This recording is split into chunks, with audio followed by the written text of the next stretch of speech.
Welcome to the M19 Rare Drafting Set Review. In this video, we're going to be talking about the blue cards. But before we do that, let's look at our rating system. So basically, our rating system is based on whether when a card comes to us, but we're not in those colors, how quickly are we going to rare draft it? So A is a snap pick. We will pick up this card anytime that we see it in the draft. B is a strong consideration. We'll be picking this card over everything but the very best draft cards. So in this set, it's basically the only card that we would take over these is if we were in black already and there was a murder in the pack. We would take that over this. C is a medium consideration. So we're going to take the rare card over, things that normally we would like to have in our deck, but we think that this card is better, is worth losing a little bit of equity in our draft over. D is low consideration, so the only thing that we will be picking this over is sideboard cards. And then F is no consideration, and we'll be only picking this card if there's nothing else in the pack for us. So our first blue rare card is Djinn of Wishes, 3 colorless blue for a 4/4 Djinn that has flying, and Djinn of Wishes enters the battlefield with 3 wish counters on it. For 2 colorless blue, remove a wish counter from the Djinn of Wishes, reveal the top card of your library. You may play that card without paying its mana cost. If you don't, exile it. So I gave this a D for low consideration. This card could probably be abused if we had some sort of recurring manipulation of the top of the deck. There is some scry effects in the format, but I don't think that unless you get something where you can have a repeatable effect that you can do like every turn, I don't think that this will be very good. Something like Sensei's Divining Top, for instance, would be an effect that would make this card pretty busted. But I don't foresee them printing that card. On top of that, it's not a card that we're going to get late. It's a fine card and limited, so it's probably going to go pretty high pretty early. Our next card is Metamorphic Alteration. It's 1 colorless in a blue for an enchantment aura. Enchant creature. As Metamorphic Alteration enters the battlefield, choose a creature. Enchanted creature is a copy of the chosen creature.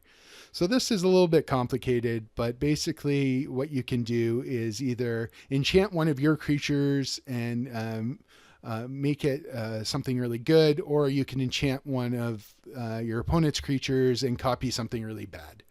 I really don't think that this is very playable, so I gave it an F. I'm not really in the market for it.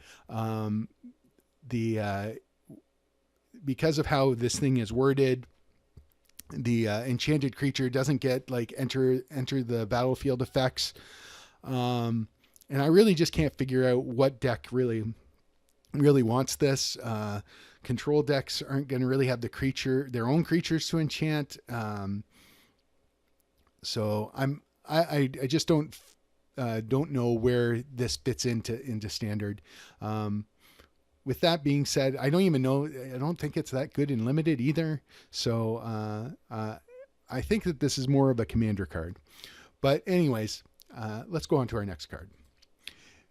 Mistcaller for a single blue. It's a 1/1 Merfolk Wizard. Sacrifice Mistcaller until the end of turn. If a non-token creature would enter the battlefield and it wasn't cast, exile it instead. So I think this is an F, but it looks like it's a tool for Merfolk against Reanimator in Legacy or Modern.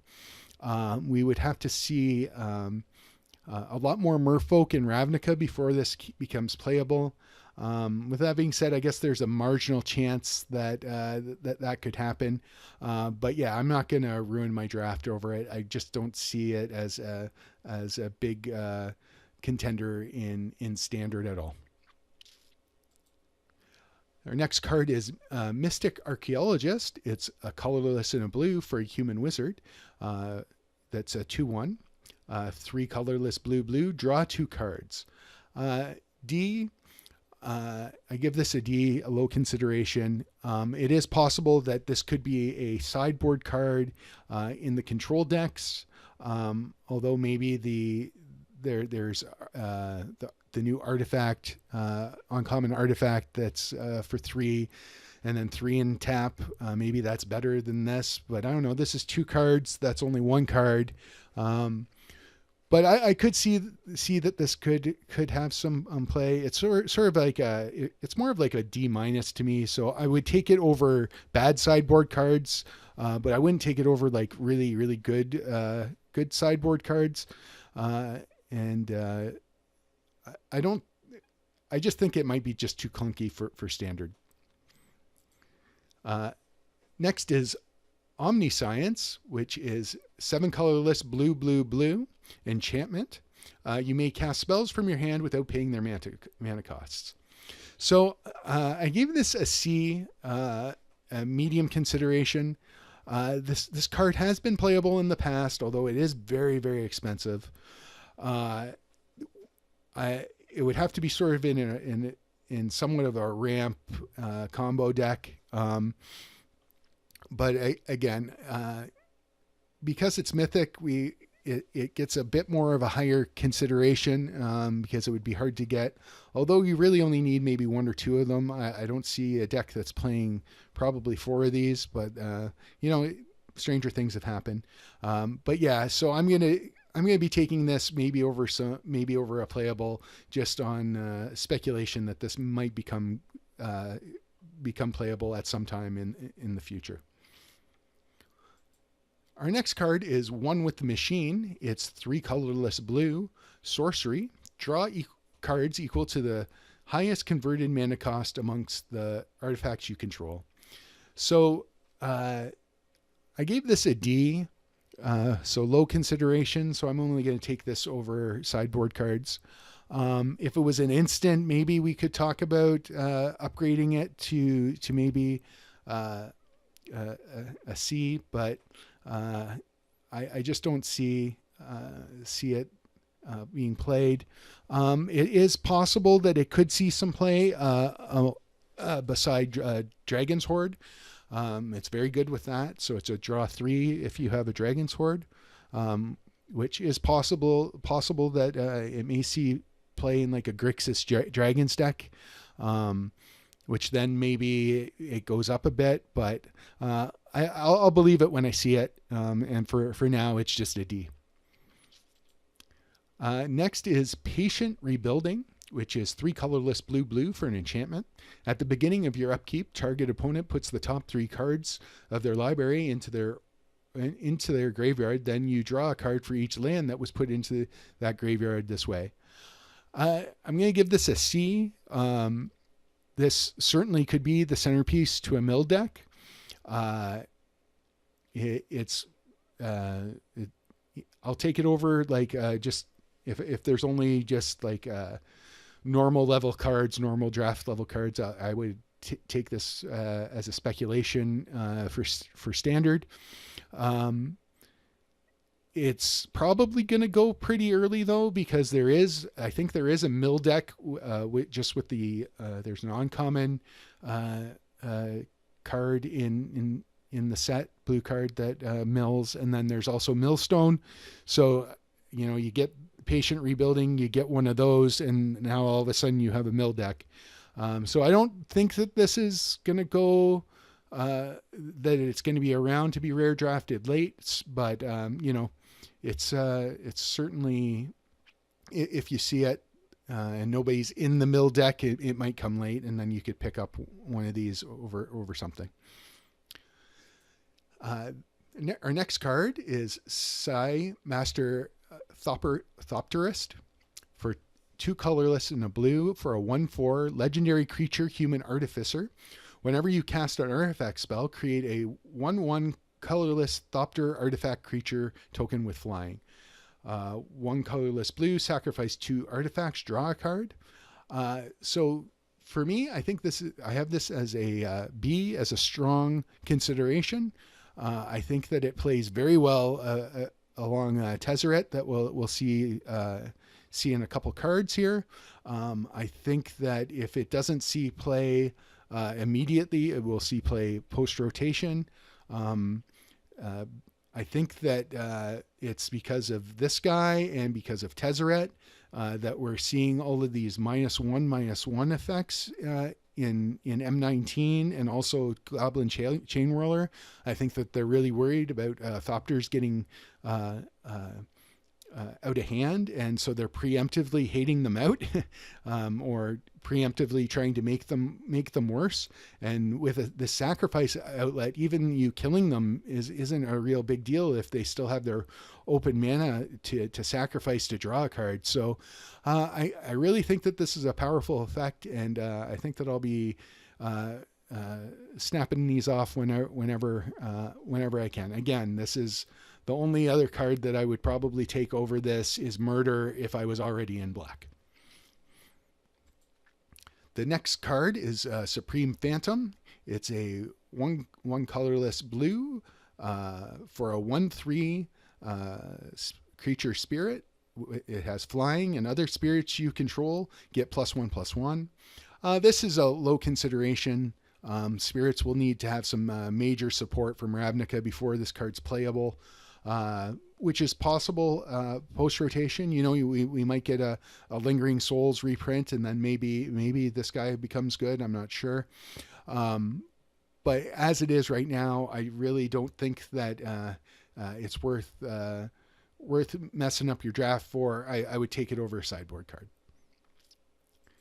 Next is Tezzeret, Artifice Master, 3 colorless blue. For a legendary Planeswalker Tezzeret, starting loyalty of 5. +1, create a 1/1 colorless Thopter artifact creature token with flying. 0, draw. If you control more than three or more artifacts, draw 2 cards instead.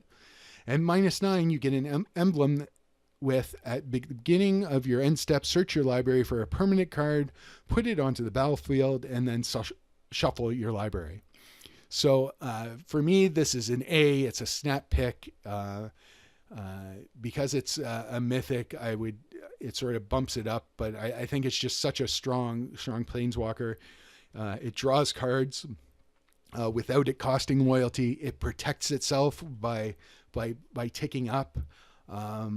It's just a really strong, really strong planeswalker. It plays really well with the black blue Tezzeret, the 4-drop, not the 6-drop, but the 4-drop one. It also plays very well with Karn and with the legendary creature that I was pointing out earlier. I believe that there's going to be a artifact blue based, either blue white or blue black, probably blue black, Tezzeret control deck, and I think it's going to be pretty good. Our last card here is Windreader Sphinx. It's 5 colorless blue for creature Sphinx. It's a 3/7 with flying. Whenever a creature with flying attacks, you may draw a card. I'm giving this an F for no consideration. It's too slow for. I think it's too slow for limited, let alone constructed Magic. I could be wrong on the limited thing. If you had a bunch of ramp, I guess you could play it. But for constructed Magic, it just doesn't do enough. Like you pay your 7 mana and then they just like Doomblade it, like or cast down it, or it just doesn't seem good enough. I don't know what deck wants it. I had a blue Flyers deck that this effect would be amazing in, and it's just too expensive for that deck. So I just don't think that it has a place. Not at that mana cost, at least. So that completes our blue cards for the M19 rare drafting set review. If you would like to see more of these, please hit the subscribe button, and you'll be able to get a notification when the next one comes up, which will be our M19 rare drafting set review for black cards. All right. Thanks for watching, and I hope that you go and watch the other videos in this series.